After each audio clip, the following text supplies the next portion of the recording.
नमस्कार, जय महाराष्ट्र. प्रसाद घोरपडे सडेतोडमध्ये आपलं स्वागत.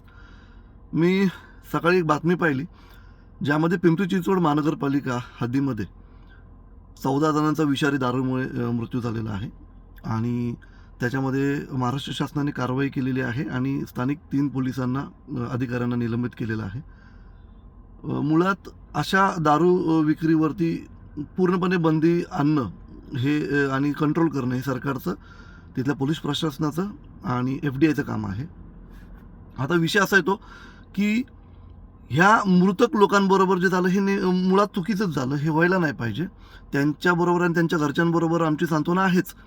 परंतु आता एक अशी माहिती आली की त्या मृतक लोकांच्या घरच्यांना महाराष्ट्र शासनाकडून 5 लाख रुपये, प्रत्येकी 5 लाख रुपये आणि पिंपरी चिंचवड महानगरपालिकेकडून 1 लाख रुपये अशी मदत देण्यात आलेली आहे.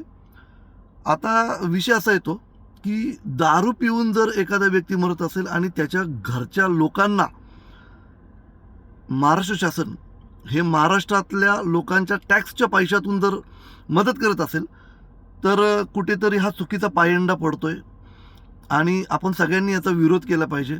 हे सरकारच्या निदर्शनास आणून दिलं पाहिजे.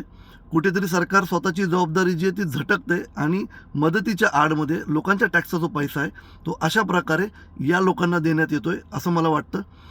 तुम्हाला काय वाटतं या कमेंटमध्ये नक्की तुम्ही कळवा. धन्यवाद. जय हिंद, जय महाराष्ट्र.